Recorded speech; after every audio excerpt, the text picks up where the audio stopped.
So this is the spray drying unit. You must have heard about the spray drying unit. What it is doing? It transforms liquid to the particle forms. Okay. So in this spray drying unit, what are the components? One is the feeding chamber. Okay, this one is the feeding and drying chamber. Inside that there is a atomizer. Okay, atomizer can rotate at a very high RPM. After that we have the controller. In the controller we can control the feeding rate and the temperature, and after that we have the collector. The collector is connected to the cyclone separator and the exhaust fan. So what happens when we feed a liquid to the spray drying unit? First we by using the feeding pump we feed the liquid at a particular flow rate that we can maintain at 0.1 to 1 ml per hour, or whatever the preconditions were. After that, once the feeding pump is on, the liquid will be coming to the nozzle, that is the atomizer. When the atomizer will be rotating at a high RPM, what happens, the droplets that will be coming out of the nozzle, it will convert into the spherical particles. How? Because of the hot air that is flowing inside this chamber. What happens, there is inlet air is coming at a very high temperature, that is around 150 degree to 200 degree Celsius, depending on the product and conditions. And there is outlet temperature also, that is that we can maintain up to 50 to 70 degrees Celsius, so that the product that is getting dry, okay, that don't get denature immediately. That's why to maintain the temperature range we have to maintain both inlet and outlet temperatures. So once the product is coming to the nozzle, there are two types of air flows that is there inside the drying chamber. One is in the same direction the air is flowing, the inlet air and the outlet air, and in another condition the air are flowing in the counter direction, that is in the opposite direction. So the main effective condition is the opposite direction airflow. Why? Because once we are ejecting the liquid samples from the nozzle, so the inlet air is also coming along with the liquid samples. So once the outlet air is coming in the counter direction, it will be very easy for the droplets to get dry and make more spherical particles. After that, once the exhaust fan is on, what happens, due to creation of vacuum, all the powders that are accumulated here will be coming to the collection chamber, and all the rest of the dust particles, whatever those are not collecting, those will go to the cyclone separator and will be filtered out. That is the main principle of the spray drying unit.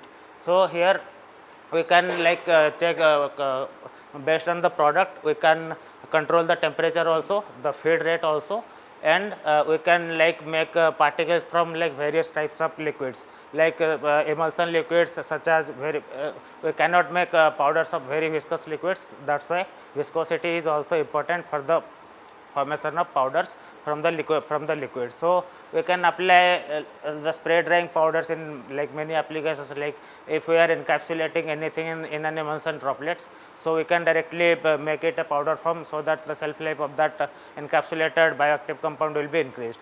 And rather than that, we can also make the powder of any bioactive compounds directly by just solubilizing with the water or any solvent. We can make the powder and we can store it for the long time. Any doubts you can ask. This is the spray drying unit. In the spray drying unit, we can make milk powders, dairy powders. After that, any type of if you are extracting any bioactive compounds, then you can extract directly from the by doing the spray drying. But you have to be careful when you are extracting the heat sensitive compounds, so that you have to maintain that temperature range, so that the product will not get denatured during the drying process. And that one is the large scale spray dryer that can capacity of 1 to 2 kgs. This one is the lab scale, this one is the bigger one, we can use for the industrial purpose also. So this is the Lab scale, yes. This one is the collector, this one is connected to the cyclone separator, that is the vacuum here. The air will be, yes, the air will be coming out from this, and all the powders those are getting here will be coming down to this jar. Then we can collect the powders from this jar. and this the function of the cylinder. The cylindrical thing is to filter out all the dust particles. If any during the airflow there are particular particles that will settle down, and there are particular particles that will go up. So those particles, those are not coming in the range of the airflow. They will go up and will be collected in the filter paper, and all the air exhaust air will be going outside. और ये gauge क्या है? Pressure है क्या? Where? Yes, this one is for the pressure meter, vacuum. This is the superheated steam oven. Mostly we are mostly used to decontamination using, that is the most emerging unit. So if you open it, that is a simple box. It is coated with some non-thermal coated material, thermal resistant materials. What happened? It is the water container. We fill the water here. So it is fill it. This is the maximum limit for pouring the water. So after the pouring the water is simply introduced into the water cabinet chamber. This water filter. So after this we will adjust this optimum condition here. If you see, this is the drip tray. When extra steam will be generated, it will be collected at the end of this tray. So in this case what happened? When you apply the superheated steam, means it will be initially whatever the water is there, that is produced steam. After the secondary heating unit, that is used mostly microwave heating mechanism, it will convert, increase the superheated steam temperature. As a result of this, it will reduce the moisture content of the steam, as well as it will increase the enthalpy of this sample material. So if we can see, the most problem that we can see, the maximum water content for the superheated steam chamber cannot be reached this limit. Before that, if we increase the water content there is a leakage of the water that can be directly goes to the treatment chamber. So and another one is the water content should not be reduced below benchmark level. As a result, the dry steam will be generated, which can be reduce the operational efficiency. If we see the overall heating mechanism of the superheated, so initially we have to ensure there is a clean water, or we can prefer the distilled water to pour as per our recommended limit. Simply then feed into the water tank chamber. After feeding this, we will go for this display section. Then we select, there is a various types of system we can operate it. For example, if you can see, the superheated steam can be generated through conduction, convection, steam and microwave. For this unit, this is specially designed for the superheated steam for the conduction method. Then we go for the interface, then will be two parameter will be separated, auto and manual. We prefer, in case of research point of view, we go for the manual protocol, and then we go for optimize this condition. There is a various conditions still is there. It is mostly going for the various kinds of, if we someone to grills the sample, so their condition already prefixed. So first, for most of the decontamination unit, we mostly prefer the superheated steam treatment chamber as a baking medium. So then we enter this. We always choose the preheat treatment, because in case of scientific explanation, without preheat means we pour the sample, then we rapidly increase the temperature. That can be useful for producing our domestic purpose. For our industrial scale or large scale operation, we always preheat the temperature steam oven. So then, so that is the max. If we go for the minimum range, that you can see, that is the 100 degrees Celsius. But the limitation of this 100 degrees Celsius, if we treat the sample, it increases the moisture content, because whatever the steam is going to be converted into the superheated steam is not sufficient yet. So we recommended the minimum temperature should be 110 degrees Celsius. Still now, for then we have to treat the sample minimum 5 minutes. Then only there is a lost chance of moisture migration, as well as less thermal decomposition. And if we go for the maximum capacity, that is the 250 degrees Celsius. If we go beyond that, this kind of steam is mainly, if we increase the superheated steam further beyond 250 degrees Celsius, it contains too much amount of energy. It is used to another purpose. For example, for thermal power plant or steam engine, they are using the superheated steam to reduce the corrosion or increase the efficiency. In case of food application, it is recommended to treat the sample between 110 to 150 degrees Celsius. As per the previous trial, we got that if we treat the sample 120 to 180 degrees Celsius, it gets the better optimum condition. For in case of microbial decontamination, we go for 200 degrees Celsius to 250 degrees Celsius. We can treat the sample up to 60 seconds, 30 to 60 seconds for just sudden exposure. Because of that, it will increase the heat, and whatever the heat microbes are there, it's suddenly death. So in case of microbial decontamination, we can prefer the range up to 240 degrees Celsius, but the duration should be less than 60 seconds. If we reduce the temperature, for example 180 degrees Celsius to 140 degrees Celsius, then we have to wait till 2 minutes. So if we go treat the sample for 2 minutes, it will deactivate all the microbes, most of the thermal sensitive microbe. For that, if we set the temperature, if we set enter here, and here the seconds will be there. Minimum time second is 30 seconds, that is the minimum condition, that is for domestic purpose only. In case of large scale operation, they are mostly prefer for 3 to 5 minutes, 120 degrees Celsius to 140 degrees Celsius to decontaminate the sample. For in case of our macromolecules like starch and proteins, we can go up to 160 or 140 degrees Celsius. As a result of the starch nanocrystal will be clumped together, and it will create the new kind of like cross-linked material which can be delivered for further applied for bioactive compound delivery system. And in case of protein modification, we can use, but in case of protein modification, the temperature should be less than 150 degrees Celsius and duration must be less than 10 minutes. If any question, you can ask. So if we start the sample, then it will be go for the preheating. After the preheating was carried out, it will create the sound, then we place the sample here.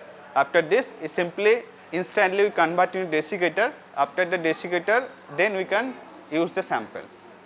So guys, this is the microfluidizer setup for lab scale purpose. So what happen when you go for the any kind of juice or any kind of the particles, any kind of consumable drinks item, liquid item that contain the solid content. So this microfluidization is basic aim to reduce the particle size. As a result of this, it will increase the stability and most of them, and it will increase our taste and flavor of our taste bud. So what mostly what we want to do in case of this is the inlet section where we put the sample here, and the sample goes through this cross section area, and then into this section we will got the outcome. So what happened during this sample, we applied the external force. As a result of this, there will be small thread will be there, which may be V-shaped thread. The sample will be passed through this, then the particle size will be simultaneously reduced. This container is mainly when you operate the instrument, it is filled up with the ice because when you apply the extreme amount of force, the temperature of the sample can be reached up to 40 to 60 degrees Celsius. So if we increase the sample temperature, if we increase to 50 to 60 degrees Celsius, so mostly the vitamin C, mostly in case of juice sample, it's contain the vitamin C, all other the heat sensitive nutrients can be degraded. To prevent this, mostly we use the cooling medium to reduce the sample temperature. This is the whatever when the sample is passes through this chamber, this is wire type system. Inside the we want to reduce the temperature so that when we again recirculate the sample, so it's reduce the temperature. So mostly when we going for this processing of juice or milk item, so we preferably 3, 4, 5 pass. We mostly in case of microfluidization, we are counting number of passes. Means if we take 200 ml of beaker sample, then we put here in the beaker, then we count all the sample will be processed through this external instrument, and we got it. Mostly we go for this 2 pass, 4 pass, 6 pass. In case of food material that is having the liquid content as well as the solid content, we prefer 2 to 6 passes is minimum required to increase their better stability. So along with this, due to this extreme amount of pressure, if there is a chance of any kinds of contamination or microbes also there, due to this high pressure as well as sudden temperature rise, it will be decreased. Mostly this kind of microfluidization is getting popularity in foreign market because it is reduce our overall particle size. The limitation is that if the sample is having high viscous, it cannot be processed. So it is the main limitation of the microfluidization. Or for example, if we we daily use, we consume the fruity. If we pass into this microfluorescence, it will reduce their particle size, though it is not visibly in our human eye, but but it will also increase their temperature. So most preferably we go for that kind of sample that is having the solid settling issue, or that can be microbes can be attacked for the bigger particle. For that we mostly use for microfluorescence.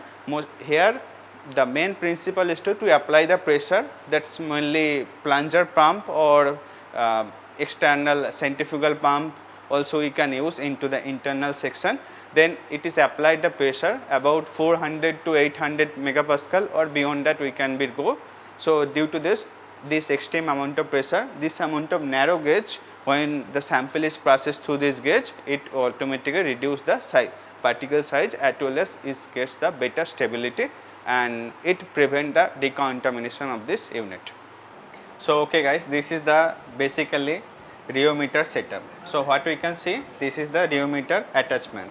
This is the cooling unit. If we can say, this is mainly store the cooling water. This is the our air motor is there, because whenever this is the main setup, when this is the probe we are using to measure this rheological parameter. So let's see, this is mostly whatever the probe is that is called parallel plate probe, and it is the sample holder. We put the sample here, and we are using the different kinds of probes we mainly use, that is parallel plate, means whatever the probe we are using that is perfectly plain. It is called PP25 because diameter of the probe is 25 mm. So what is the use of this parallel rheometer? So if you can see, this kind of jelly sample we are preparing to know the viscosity behavior of this any sample, we go for the rheological analysis. So what is the need? If we want to mimic any sample, so texture, viscosity, nature, so we go for this viscosity analysis. If we can see from this curve, so we are mostly going for the frequency sweep analysis steps. Means we change the frequency from 0.1 to 100 point frequency, and we measure the loss modulus and storage modulus. Loss modulus and storage modulus, this is the basic indication for the sample how it will behave. If the sample is having sharp curve, as per shown is the curve, that is called shear thinning, shear thickening. These are the two kind of behavior we can observe from the sample characteristics. Mostly in case of biological sample, we got from the shear thinning behavior, means when you are applying the force, it will reduce the viscosity. So that is very essential for our consumption purpose, because if we are applying in case of starch sample, it is showing the reversible. If we are applying more amount of force, it will give the gel sample. So in mostly when we go for this like ice cream, mayonnaise, or any kind of butter kind of things, to meet the consumer expectation, we go always check the consistency, how we can go for this rheometric analysis to measure how the viscosity is changing. Here also we can perform the temperature sweep analysis. For that we are increase the temperature as per our known domain, so that we can predict easily how with the increase in the temperature or reduce the temperature, how the viscosity will be changes. For it can be helpful for storage of the material, transportation of the material, and for like mayonnaise, in kind of ice cream, in kinds of other creams. When we add the other ingredient, it's really useful to get same kind of texture or not, we can get from this kind of viscosity. Mostly this currently the whatever the analysis is currently performed, that's mainly give us the when we increase the angular frequency sweep, so how it will be behave. If the sample is having showing the high amount of like storage modulus value, means it will be the gel, whatever the gel it is producing, that is more thick amount of nature. Sometime we need thick gel, sometime we need thin gel, so that it can be incorporated into the further substance. So these are the main attachment we mostly prefer. Here we can perform dynamic rheology for dynamic rheology, and another one we can under this it will coming the amplitude sweep, frequency sweep, temperature sweep. These are the three instrument analysis mostly we perform under the dynamic rheological analysis. Then another analysis we can go for the steady rheology, where simply we increase the shear rate and we monitor the shear stress value. From the shear stress value, we supposed to note down at what point the sample is losing their viscosity, means at what point the maximum viscosity of the sample we can achieve. For that we go for the steady shear. Just as of now industry they are mostly using for the steady shear analysis to know at what shear rate the sample is going the maximum shear value and it reduce the shear viscous value at certain rate. So next analysis we are going for the tribological analysis. If you see the break the state, the tribological analysis means this rheometer is designed to analyze when we consume any food, how the human when we chew the food, how it will behave on human condition. To measure this we will go for the tribological analysis. Mostly it mimic the our human when we eat the food, how it will interact with the saliva and then how the viscosity will be defined. As a result of this, the how the texture will be human will be feel during the consumption we can be determined using the tribological analysis. If you can see, that is the tribological setup. Here what happened, we are pour the sample only 0.6 ml maximum or 1 ml of we can pour the sample. That is the probe for the using the tribological analysis. It is the plane surface we are using this, that is called glass ball we are mainly using. Then we attach here this probe.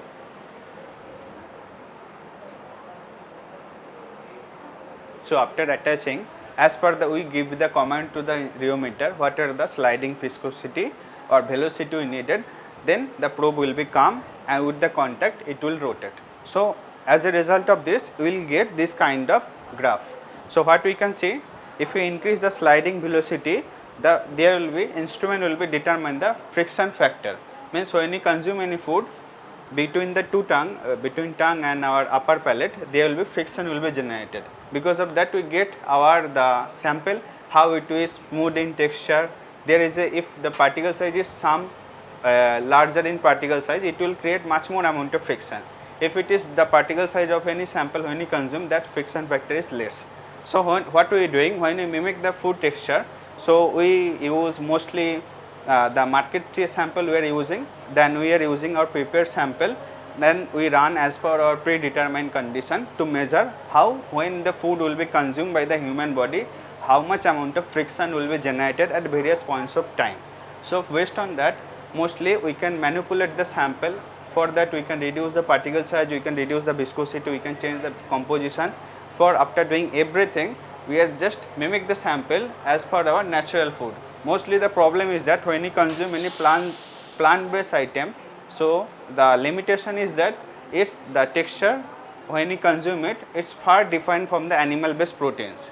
So the main purpose is for plant based item to copy the when the how much amount of sliding friction is needed. Based on that we can arrange the composition in such a way or modify the sample in such a way so that we can get the corrected value. So as a result of this we can add extra flavor to prevent this our bitter taste. So finally we get the then we can when the consumer will be taste, then there is a very less chance to like taste kind of thing. That is the advanced analysis right now we are mostly performing. So and we are also added the artificial saliva to mimic our like when we are consuming the food to as per our human body. So we also added the market sample also, same analysis we are performing and we are just comparing each and every point of time so that we can get the each and accurate data.